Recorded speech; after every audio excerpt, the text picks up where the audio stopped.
Bienvenue sur la chaîne. Azami résumé. L'homme effrayant vole d'en haut, pensant que c'est un développement intéressant et qui n'a jamais vu un enfant utiliser les arts spirituels secrets.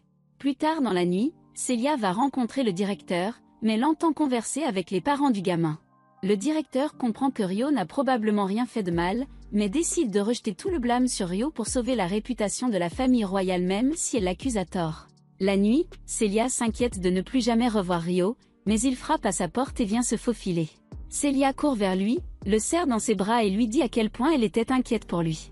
Elle lui parle de la fausse accusation qu'ils lui ont portée, mais Ryo comprend que personne ne reconnaîtrait sa vérité parce qu'il n'est qu'un orphelin sans abri. Il remercie Célia d'être la seule personne qui a toujours été là pour lui et lui dit qu'elle était la seule personne à qui il voulait dire au revoir avant d'aller dans le pays natal de ses parents. Même s'ils sont séparés, Ryo lui dit qu'il lui enverra des lettres sous le nom de Harudo et se lève pour partir.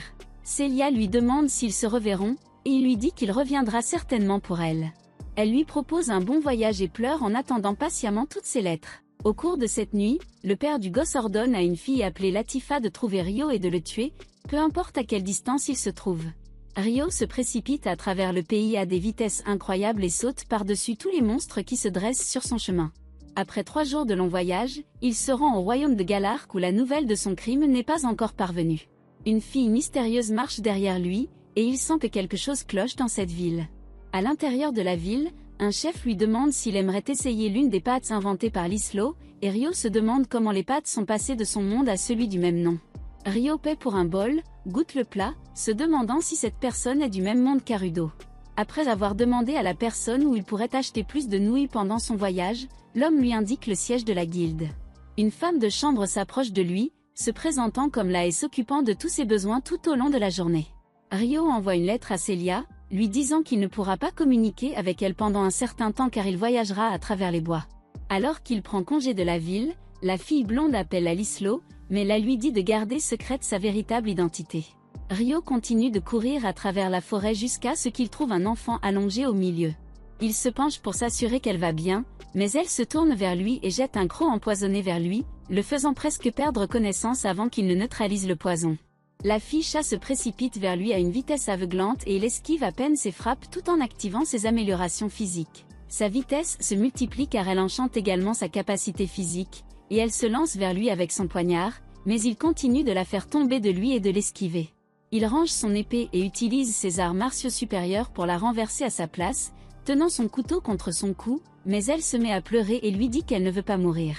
La fille commence à pleurer pour sa mère, et il l'assomme avec ses arts spirituels. Après l'avoir attachée, il remarque qu'un collier de soumission a été placé sur elle et se demande s'il pourrait le dissiper de la magie qu'il a apprise. Il active la magie de dissipation avec sa main, et le collier se détache. Dans les souvenirs de Latifa, elle se souvient d'être dans le même bus et de mourir après l'accident. Latifa s'est réveillée avec le gosse qui l'intimidait, lui disant qu'elle deviendrait sa sœur obéissante et l'appellerait son frère estimé. Elle refuse, alors il choque son esprit et la force à se soumettre. Elle se réveille de son mauvais rêve, et Ryo lui dit que si elle veut vivre, alors elle ne devrait pas essayer de résister. Ryo l'interroge et lui demande qui lui a donné le collier de soumission autour du cou. Latifa se met à pleurer, réalisant enfin que le collier lui a été arraché et qu'elle est enfin libre. Ryo la réconforte, et Latifa lui dit qu'elle n'a jamais connu le nom de son maître, mais lui dit que son frère s'appelait Stuart, et Ryo se rend compte que le gosse est celui qui l'a envoyé après lui. Ryo demande à Latifa si elle a toujours l'intention de le tuer, mais elle lui dit qu'elle ne lui fera pas de mal. Après l'avoir libéré, Ryo lui dit qu'elle est libre de faire ce qu'elle veut et qu'elle devrait s'éloigner de lui pour trouver refuge dans l'un des royaumes. Cependant, alors qu'il s'éloigne, Latifa continue de le suivre et lui demande si elle peut l'accompagner, mais Ryo l'avertit qu'elle doit faire attention à une personne qu'elle vient d'essayer de tuer. Ryo lui dit qu'il ne peut pas lui faire confiance, mais Latifa lui dit qu'il peut lui mettre le collier s'il le souhaite car elle a plus peur d'être seule. À contre-séhur, Ryo accepte de l'emmener avec lui, et elle lui dit finalement qu'elle s'appelle Latifa.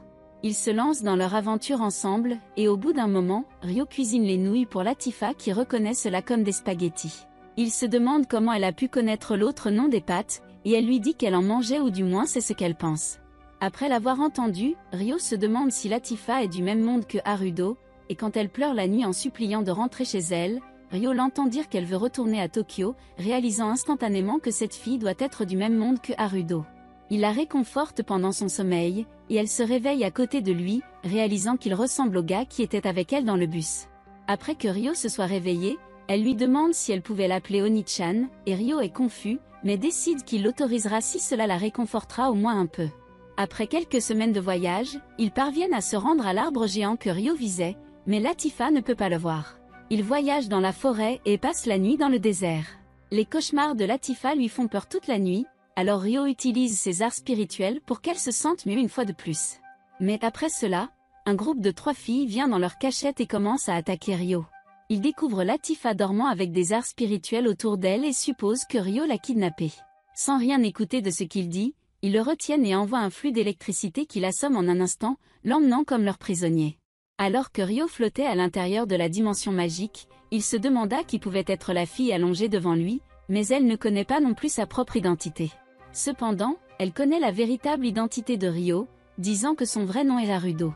Il lui demande comment elle connaît sa vie passée, alors elle révèle qu'elle est connectée à lui et qu'elle n'appartient qu'à lui. Bientôt, elle lui dit qu'il le découvrira et le serre dans ses bras avant de disparaître. La voix de Ni le supplie de se réveiller, mais après qu'il ait fait, Latifah arrive et le serre dans ses bras en larmes. Un ancien du village vient s'excuser pour la façon dont ils l'ont traité, et toutes les filles se mettent à genoux pour s'excuser. Après l'avoir libéré des écluses, l'aîné explique qu'il rencontrera les autres aînés du village demain, mais part pour qu'ils puissent se reposer pour la nuit. Le lendemain matin, Ryo se dirige vers le centre de l'arbre du monde et rencontre les 3 chefs du village. Il s'excuse pour la façon dont ils l'ont maltraité et souhaite qu'ils puissent trouver un moyen d'accepter leurs excuses. Son seul souhait est qu'il s'occupe de Latifah, alors il demande s'il peut rester avec elle en attendant, et tous les villageois sont d'accord pour qu'il reste vivre parmi eux. Avant qu'ils ne partent, la dame Dri a apparu, l'esprit de l'arbre-monde. Après s'être rapprochée, elle a remarqué l'esprit vivant en lui et se demande s'il n'a pas été incapable d'utiliser la magie, car les esprits ont tendance à aspirer toutes les capacités magiques d'un humain. Ryo se rend compte qu'il est constamment incapable d'utiliser la magie à cause de cela, alors Lady Dria lui tient le visage et essaie d'enquêter sur l'esprit en lui. Elle dit qu'il a une quantité incroyable de fluide corporel à l'intérieur, et souhaite qu'elle puisse le goûter, mais recule lorsqu'elle se rend compte qu'il y a un esprit en forme de personne qui dort en lui. Ce sont les types d'esprits les plus rares qui existent, et les anciens se demandent s'ils devraient commencer à le traiter comme un saint, l'un des titres les plus élevés accordés à un humain. Une des filles bêtes le ramène chez lui, et Latifah commence à lui montrer à quel point leur nouvelle maison est incroyable. L'une des filles se demande dans quelle chambre il veut qu'elle dorme et révèle qu'elles vivront toutes les 3 avec Ryo. Ursula passe et avoue que c'était son plan de les faire vivre ensemble.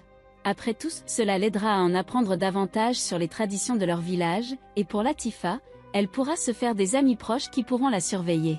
Voyant l'intérêt de ces paroles, Ryo accepte volontiers de commencer à vivre avec eux et souhaite qu'ils vivent heureux l'un avec l'autre. Au fil des mois, Ryo a commencé à apprendre la magie spirituelle de leur village et à passer tout son temps à apprendre leur culture, que ce soit en cultivant avec eux, en réparant du métal ou même en s'entraînant parmi eux.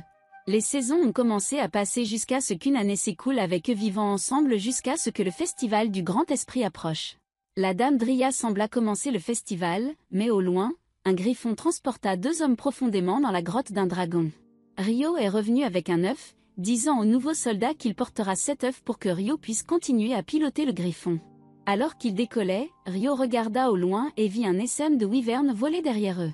De retour à l'intérieur du village, Lady Dria les embrasse tous les 2 sur la tête pour terminer la cérémonie, et maintenant qu'ils sont devenus citoyens du village, les anciens commencent les festivités.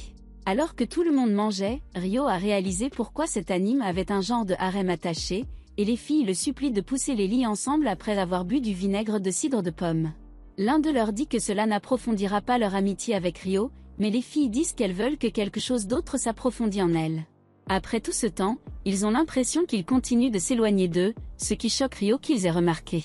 Une fois qu'ils sont partis pour avoir plus de nourriture ensemble, Ursula s'est approchée de Ryo, et il s'est demandé s'il était temps d'annoncer la nouvelle à Latifah. De l'autre côté du village, Ryo dit qu'ils se reposeront ici pour la nuit et dit à son subordonné qu'il va enquêter sur la région. Avant de partir, il lui tend un artefact, et Ryo prétend que cela l'aidera à déterminer son emplacement s'il a des ennuis. Le soldat le mange et Ryo part, voyant que les wyvernes s'approchent de l'emplacement de son subordonné. Pendant ce temps, Ryo marche avec Latifah dans une zone isolée, et elle le supplie de rentrer pour qu'ils puissent jouer ensemble. Mais Ryo lui demande si elle aime vivre ici. Elle lui dit qu'elle adore ça et qu'elle est heureuse d'avoir pu se faire tous ses amis proches au fil du temps, ce qui rend Ryo heureux de l'entendre. Cependant, il révèle qu'il va bientôt quitter le village. Il se dirigeait vers les tout ce temps, et ne peut plus l'emmener avec lui, alors elle s'enfuit en pleurant. Lady Dria avertit les villageois de la présence imminente de toutes les wyvernes et envoie une armée de femmes bêtes pour trouver le raisonnement derrière leur rassemblement. En même temps, Rhys s'est infiltré dans la partie la plus profonde de la grotte de Wyvern et a trouvé tous les œufs qui étaient cachés ailleurs, alors il commence à les stocker dans sa boîte vide. Les femmes bêtes continuent de chercher la forêt jusqu'à ce qu'elles trouvent le griffon. Alors qu'il s'approchait de l'homme, il leur tendit un couteau et commença à s'envoler. Leur chef tente de l'abattre avec son éclair, et il remarque qu'il se dirige vers l'arbre du monde. Mais avant qu'il puisse faire quoi que ce soit, une vouivre géante est apparue par derrière, et l'homme a esquivé de justesse son attaque. Le reste des wyvernes a réussi à le rattraper, et après que Rhys ait rassemblé tous les œufs, il écrase la pierre pour arrêter le cœur de son subordonné, le faisant tomber du griffon. Latifa retourne vers le village et l'œuf tombe devant elle, se brisant en morceaux. En regardant le bébé dragon, la vouivre noire apparut devant elle et hurla d'agonie en voyant comment son enfant avait été blessé. Il prépare une attaque de souffle de feu vers Latifa, mais Alma lance sa tornade devant pour la sauver de l'attaque. Elle invoque sa bête familière et essaie de prendre la vouivre noire seule, mais ses coups de marteau n'ont aucun effet, et elle est renvoyée vers l'arbre. Dès qu'elle se fut rétablie, la vouivre annihila ses bêtes familières avec l'attaque du souffle de feu, et Latifa essaya de distraire le dragon pour gagner un peu de temps à Alma.